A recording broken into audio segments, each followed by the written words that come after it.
Salam dəyərli şagirdlər, xoş gördük sizləri. Deməli, bugün 27 aprel tarixində keçirilən buraxılış imtahanının mətn suallarının izahına da baxaq. Əgər növbəti ildə onlayn və əyani şəkildə dərslərimizə qoşulmaq istəyirsinizsə, nömrələrimizi yuxarıda görürsünüz. 070 535 35 55. Bu nömrə ilə əlaqə saxlaya bilərsiniz. Əyani şəkildə dərslərimizə Gəncədən və onlayn şəkildə də istədiyiniz yerdən qoşula bilərsiniz. Deməli belə, mətni yəqin ki özünüz oxuya bilərsiniz, oxuyursunuz, ekranı yaxınlaşdırırsınız və mən suallara baxacağam indi. Deməli, birinci sualda deyir ki, mətnin tərkib hissələri ilə bağlı doğru fikri müəyyənləşdirin. Yəni 37-ci sualda. Deməli, doğru fikir deyir bizə. Burada giriş hissədə əsas obrazın xarakteri ilə bağlı qənaətə gəlmək mümkündür. Bax, əsas obrazla bağlı giriş hissədə nə deyir? Dərrakəlidir, dürüsttür və onu demək olar. Deməli, artıq burada bilə bilərik ki, onun xarakteri necədir? Dərrakəli, dürüst idi və ona görə də onun əmək haqqının maaşını da daha çox verirdi. Elə A variantını götürə bilərsiniz. Digər variantlar yanlışdır. Nəsə bir şey olsa yazarsınız şərh bölümünə. Mən biraz tez izah eləməyə çalışacağım. Mətndə tünd qara hərflərlə verilmiş fikri hansı deyimlə qüvvətləndirmək olar? Tünd qara hərflə verilmiş fikir görürsünüz. Bu hissədir. Və bu hissədə nə deyir bizə? İndi Eyvaz niyə 30 nəfərin əmək haqqına bərabər ödəniş verdiyini anladınızmı? Eyvaza. Görürsünüz, bu belə onun bacağı qarşısında azdır. Deməli, biz görə bilərik ki, tünd qara hərflərlə verilmiş hissədə nə var? Hər kişi gücünə görə yük daşıyır. Belə bir şey yoxdur. Hər kəsə öz adəti xoş gələr. Bunu da deyə bilmərik. Və nə deyə bilərik burada? Hər kəs öz əməlinin meyvəsini dərər. Yəni, Eyvaz daha bacarıqlı, daha aktiv idi, belə deyək, daha dürüst və dərrakəli idi. Ona görə də onun bacarığının əməyi daha çox qiymətləndirilir. C variantı doğru fikirdir. Hər şeyin təzəsi dostun köhnəsi və hər əsrin bir Köroğlusu var. Bunlar da əlaqəsizdir. Mətnə görə Eyvaz başqa sərkərdələrdən fərqləndirən xüsusiyyət onun fərasəti idi. Mətndə oxuyanda asan sualda görürsünüz. Mətndəki əsas fikrə uyğundur. Əsas fikir nə idi? İşi bacarana tapşırarlar. Eyvaza görürsünüz, tapşırdıqda Eyvaz işi yaxşı bacarır. Ziyanın yarısından qayıtmaq faydalıdır. Burada ziyanla bağlı bir şey yoxdur. Çörəyi ver çörəkçiyə, birini də üstəlik. Yəni, Eyvaza daha çox əmək haqqı verilirdi. Onun da haqqı idi. Bunu götürə bilərik. Cavabımız olacaq 1-3. D variantı. Böyük işlər vəd vermədən gör. Belə bir şey də yanlışdır. 1-3.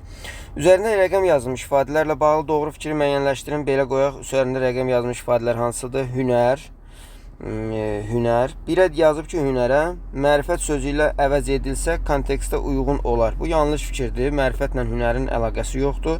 2-yə yazıb ki, Eyvaz hörmətlə təzim edərək, hörmətlə, ehtiramla məcazi qarşılıqdır. Xeyr, qarşılıqdır, amma məcazi deyil ehtiramla. Niyə məcazi olsun? 3-də nə deyir? Deyir ki, məlumatları öyrəndim. Peşə öyrənmək. Məlumatları öyrənməklə peşə öyrənmək eyni deyil. Ona görə bu da yanlışdır. Sonra 4-də deyir ki, sərkərdələr bütün bunları ağzı açıla qalmış şəkildə dinləyirlər. Ağzı açıla qalmış. Yəni, heyrətlənmək mənasında 4-ü götürə bilərsiniz. 5-də nə deyib bizə? Deyir, sərkərdələrə doğru üz çevirib. Üz çeviribsə, üz döndərmək frazeoloji birləşməsi ilə əvəz edilə bilməz. Yəni, üz döndərmək başqa bir şeydir. İnsandan üz döndərmək, yəni onunla münasibətləri kəsmək mənasındadır. Ona görə də bu uyğun gələ bilməz ondan eyni mənada. Burada həqiqətən üzünü çevirir döyüşçülərə tərəf. Burada isə məcazi frazeolojidir. Yəni, ona görə uyğun gələ bilməz fikri yanlışdır. 4 və 5 götürəsiniz. D variantı. 42-ci suala baxaq. Mətnə əsasən cədvəldəki uyğun fikirləri müəyyən eləyin. Cədvəldəki uyğun fikirlər. Mətndəki problem Eyvazın davranışı deyildi. Sərkərdələrin narazılığı problem yaradırdı. Bunu götürə bilərsiniz. Problemin həllini tapmasına səbəb olur. Sultanın Eyvazın zəhmətinin qiymətləndirilməsi problemin həlli deyil. Bu, əvvəldən qiymətləndirirdi bu sultan. Sultanın sərkərdələrinə tapşırıq verməsi, bəli, bu onun həllini tapmasına kömək olur ki, sərkərdələr işi yerinə yetirə bilmirlər tam olaraq. Eyvazın bacarığı da bu işin, deməli, həllini tapmasına kömək olur. 2, 4, 5 götürəsiniz. Cavab Y variantı. Fikirlərdən biri mətnin giriş hissəsinə aid plan bəndi ola bilməz. Giriş hissəsinin, baxın, bu giriş hissəsi buradır, görürsünüz mətndə. Deməli, bu hissədir, giriş hissə. Və giriş hissəyə baxaq görək orada nədən danışmır. Sultan Mahmudun sevimli sərkərdəsindən danışır. Eyvazın gözəl keyfiyyətlərinə malik olması, onu da deyir. Orada nə demişdi bizə? Demişdi ki, dərrakəlidir, dürüsttür və s. Sonra Eyvazın başqalarından fərqli xüsusiyyəti. Bax, bu fərqli xüsusiyyəti biz orada görmürük. Biz sonunda görə bilirik fərqli xüsusiyyəti. Amma ilk olaraq Eyvaz haqqında deyir, dərrakəlidir, dürüsttür. Onu başqalarından fərqləndirərək demir ki. Ona görə C variantı olacaq. Eyvazın başqa sərkərdələrdən üstün tutulması burada var idi. Deyir ki, onun xətrini çox istəyir, bütün sərkərdələrdən daha artıq ona haqq ödəyirdi. D də uyğundur. Y-də də deyir, Eyvazə digərlərindən daha artıq haqq ödənməsi təbii ki var. C variantı C. 44-də deyir ki, mətndə nöqtələrin yerinə hansı ifadə artırılsa, məzmuna və Eyvazın xarakterinə uyğun olar. Mətndə nöqtələr haradaydı? Bax, bu hissədə görürsünüz nöqtələri. Deməli, sultanım, siz digər sərkərdələrə tapşırıq verər-verməz nə ilə maraqlandığınızı təxmin etdim. Bax, bunu deyə bilərik. Eyvaz çünki belə biri idi və hətta onlar onu tapşırıq verməmiş, artıq hər şeyi öyrənmişdi. Ona görə cavab elə B variantıdır. 45-ci sualda Sultan Mahmud obrazına aid 2 dənə xarakteri xüsusiyyət yaza bilərsiniz. Sultan Mahmud obrazına aid yaza bilərsiniz. Nə? Məsələn, deməli, əməyə qiymət verən,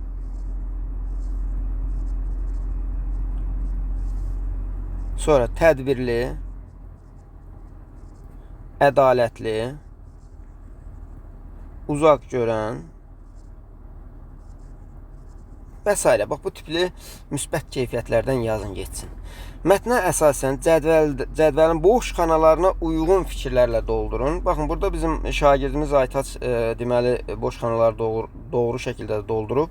Burada deyir ki, Sultan Mahmudun sərkərdələrini karvan haqqında məlumat almağa yollayır. Sultan Mahmud sərkərdələrini məlumat almağa yollayıb, belə bir şey veribmiş.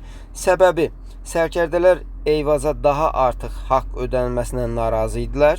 Bəli, karvan haqqında məlumat öyrənmək üçün buna görə göndərir. Səbəbi nə idi? Çünki sərkərdələr narazı idilər, bunu deyə bilərik. Məqsədi nə idi? Eyvazın hünərini və fərasətini onlara göstərmək və yaxud da Eyvaza niyə daha çox diqqət yetirdiyini onlara belə deyək də sübut eləmək. Nəticəsi nə olur? Eyvaz deməli Eyvazın nəticədə sərkərdələr görür və etdiklərinə peşman olurlar. Bunu deyə bilərik. Nəticədə bu olur ki, ümumi götürsək, yəni digər sərkərdələr Eyvazın bacarığının həqiqətən şahidi olmuş olurlar. Belə bir şey yaza bilərdiniz 46-cı suala. 48-də burada B variantlı test bu arada deyim. Yəni ola bilər sizdə variant fərqli olar. 48 artıq növbəti mətndir. Növbəti mətni belə ekranı saxlayıb oxuya bilərsiniz. Bu hissədədir, görürsünüz. Budur mətnimiz. Aha. Suala baxaq, 47-ci suala. Mətn əsasında düzgün uyğunluğu müəyyən edin deyir. 1950-60-cı illərdə Azərbaycan heykəltaraşlığının inkişafında əcnəbi sənətkarların rolu. Əcnəbi yanlışdır burada. Qabağına amma doğru yazıb deyə bu düzgün olmaz. Tokay Məmmədov və Ömər Eldarov 1950-60-cı illərdə heykəltaraşlıq sənətini inkişaf etdirən yeganə heykəltaraşlar olublar. Yeganə deyildi. Yəni başqaları da var təbii ki. Yanlışa yanlış yazdığı üçün B variantını götürə bilərsiniz. Uyğunluqdur bu. Füzulinin heykəlini Elçin Şamilov və Ömər Eldarov yaradıblar. Bura doğru yazıb, amma yanlış idi. Orada biz görürük kimlər yaratdığını. Deməli, Tokay Məmmədov və Ömər Eldarov birlikdə Füzuli abidəsini yaradıblar. Sonra deyir ki, Məhəmməd Füzulinin abidəsi 6 metrlik postament üzərində ucalır. Bu düzgün fikirdir. Qabağına yanlış yazdığı üçün uyğun olmayacaq. Oxatan gənc fiqurunu Bakının mərkəzli meydanlarından birini bəzəyir. Burada da görürük ki, oxatan gənc deməli fiquru nə olub? Buna görə də yəni fiqur monumental heykəl hazırda Bakının İncəsənət Muzeyində saxlanılır. Yəni Bakının mərkəzində deyil. Ona görə də yanlışdır, amma qabağına doğru yazıb. İncəsənət Muzeyindədir. Deməli belə B variantı olacaq orada cavab. 48-ci suala baxaq. Mətnə əsasən yanlış fikirləri müəyyənləşdirin. Yanlış fikri. Bakıda ucaldılan dahi sənətkarımız Nizami və Füzulinin heykəllərinin postamenti eyni ölçüdədir. Bu yanlış fikirdir. Burada görürük ki, baxın, mən sizə göstərim. Deməli, Nizami 9 metrlik postament üzərindədir, görürsünüz. Füzuli isə 6 metrlik postament üzərindədir. Elə cavab A variantı olacaq. Digər variantlar doğrudur, özünüz oxuyarsınız onları. Mətndə tünd qara hərflərlə verilmiş deməli sözlərdən heç birinin kontekstə görə şərhinə uyğun deyil. Baxırıq, burada tünd qara hərflərlə verilmiş söz təbliğat, fiqur, monumental və bir də nə sözü idi? Bəhrələnmək. Deməli, bir nəzəriyyəni, ideyanı, biliyi kütlə arasında yaymaq təbliğatdır. Təbliğat. Bunu çıxdıq. Deməli, bədənlə incə ritmik hərəkətlər göstərmə məharəti, burada belə bir şey yoxdur. Bu doğrudur da, bunu verilib. Uyğun deyil, lazımdır bizə. Bir doğrudur A variantı, çünki bu təbliğat sözü. Buna təbliğat deyə bilərik. B variantı yoxdur. Faydalanmaq, istifadə etmək. Faydalanmaq burada nə deməkdir? Bəhrələnmək. Buna yaza bilərsiniz. Bəhrələnmək.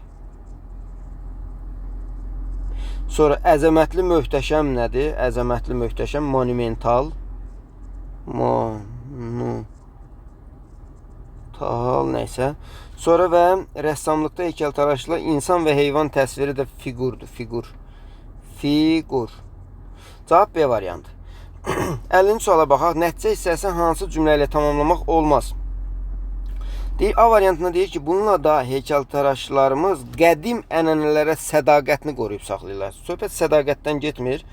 Onlardan bəhrələnirdilər, amma yeni formalar axtarışındaydılar. Deməli, bununla tamamlamaq olmaz. Sədaqətini qoruyub saxlasa onlar kimi yaradar, amma yeni formalar axtarışındadılar. Ona görə bu yanlış fikirdir.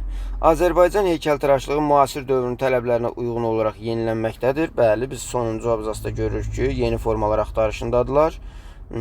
Sonra bu doğrudur. Bu sahə ildən ilə ideyalar, texnologiyalarla zənginləşir, doğrudur. Beləliklə incəsənətin bu növ öz inkişafını davam etdirməkdədir, təbii ki, düzdür.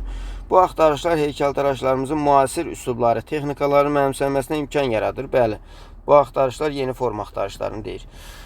51-ci sualına altına xətt çəkilmiş sözün məcazi və ya həqqi olduğunu və həmin sözün mətndəkindən fərqli mənada işlətməliyik. Deməli, altına xətt çəkilmiş söz burada nə deyir? Bakı İncəsənət Muzeyində saxlanılır. Bu həqqi mənadadır. Ona görə məcaziləri çıxırıq buradan dərhal. Məcaziləri çıxırıq. Həqqi mənadadır. İnsanın həyatda yaşadığı çətinliklər onu möhkəmləndirir, ruhunu güclü saxlayır. Baxın, orada qoruyub saxlamaq, İncəsənət Muzeyində nəyisə saxlamaq həqqi mənadadır. Burada ruhunu qoruyub saxlamaq məcazi mənadadır. Elə cavab C variantı olacaq. Bir də Y-yə baxaq. Y-də də həqqi mənadadır verib, amma qabağına yazıb ki, bütün əhəmiyyətli sənədləri öz ofisində saxlayır. Həqiqətən saxlayır da. Bax, məsələn, yadda saxlamaq mənası, nə bilim, ruhunu qoruyub saxlamaq mənası məcazidir. Deməli, cavabımız olur C variantı. Hansı fikir Eyler-Venn diaqramının heç bir xanasına yazmaq olmaz? Fuad Əbdürrəhmanov, Cəlal Qaryağdı. Baxırıq, bunlara aid. Məhəmməd Füzulinin heykəlini yaratmışdı kim? Deməli, Məhəmməd Füzulinin heykəlini yaradan Tugay Məmmədov və Ömər Eldarov idi. Bunun heç birinə aid deyil. Nə bura yaza bilirik, nə bura, nə də ortaq cəhət. Elə A variantı səhvdir. Muzeydə saxlanılan əsərlər kimin idi? Deməli, kimlər vermişdi? Cəlal Qaryağdı idi də. Yoxsa yox. Bircə dəqiqə, onun bir də kim idi? Fuad. Fuadın əsərləri deyir, Bakı İncəsənət Muzeyində saxlanılır. Görürsünüz, Əbdürrəhmanov. Buna aid etmək olar bunu. Beni Fuada yazmaq olar. Sonra deyir ki, iki müxtəlif şəhərdə eyni sənətkarın heykəli üzərində işləyən kim idi? Elə bu da Fuad idi. Həm Bakıda, həm də Gəncədə Nizami heykəlini işləmişdi. Bunu da Fuada aid etmək olar. Milli heykəltaraşlığın inkişafına öz töhfəsini verib. İkisi də bu ortaq cəhətdir. Heykəltaraşlığın müxtəlif janrlarına aid əsərlər müəllifidir. Bu da Cəlal Qaryağdı idi ki, müxtəlif janrlarda əsərləri var deyir, bax bu hissədə. Ona da deməli hamısını çıxırıq, cavab A variantı. Sonraki suallara baxaq. Hansı plan bəndi mətnin əsas hissəsinə aid deyil? Milli heykəltaraşlığın peşəkar inkişafı əsas hissədə var idi. Əcnəbi sənətkarların heykəli, əcnəbi deyildi, milli sənətkarlar idi. Füzuli, Nizami və s. bunların heykəllərindən danışırdı. Cavab B variantı olacaq. Tanınmış insanların heykəli, bəli, Nizami, Füzuli var idi, məsələn, tanınmış. Fikrə dalmış şairin abidəsi, bu da Füzulinin abidəsi idi. Heykəltaraşlığa yenilik gətirənlər, bu da bir çox sənətkarlar var idi ki, onlar yeniliklər gətirmişdilər. Mətndə hansı suala cavab tapmaq mümkün deyil? Gəncə şəhərində Nizami heykəli üzərində yaradıcılıq işi neçənci ilə təsadüf edir? Bunun cavabı var. Çünki burada deyir ki, bax, bəzi şagirdlər bunu yazıb. Bizim Aytaçda deməli həmin sualı səhv yazıb. Bir dənə 29 dənə düz yazıb. Bu arada onu da təbrik edirik. Deməli, bax, bu Nizami Postament üzərində ucarının 6 metrlik heykəli üzərində yaradıcılıq işi. Deyir ki, 46-cı ildə Gəncədə Nizaminin Tunç heykəli yaradılır. 3 il sonra isə 3 il sonra 46 plus 3 bərabər neçə edir? 1949. 49 konkret ili var bunun. Ona görə biz bunu deməli tapa bilirik. Sonra bunu cavab götürməyəcəyik. 1970-90-cı illərdə Azərbaycan heykəltaraşlığında hansı sahədə nailiyyətlər əldə olunub? Burada da demişdi bizə onu. 70-90-cı illərdə nə deyib baxırıq. Kiçik plastika sahəsində. Bunun da cavabını tapdıq. Birgə yaradıcılıq işi təqdim etmiş heykəltaraşlar kimlər idi? Burada bayaq Füzuli ilə bağlı deməli kimlər idi? Kimlər idi onlar? Toğay Məmmədov və Ömər Eldarov. Bunlar Füzulinin abidəsini yaratmışlar. Bunu da tapa bilirik. Toğay Məmmədov, Ömər Eldarov, Şamilov heykəltaraşlıq sənətinə hansı yeniliklər? Baxın, yeniliklər gətirib yazır. Bax, burada fikir versəz. Deyir ki, görürsünüz, yeniliklər gətirən istedadlı sənətkarlarımız Toğay Məmmədov, Ömər Eldarov, Elçin Şamilov və başqaları. Amma hansı yeniliklər gətiriblər? O haqda məlumat yoxdur. D variantı olacaq cavab.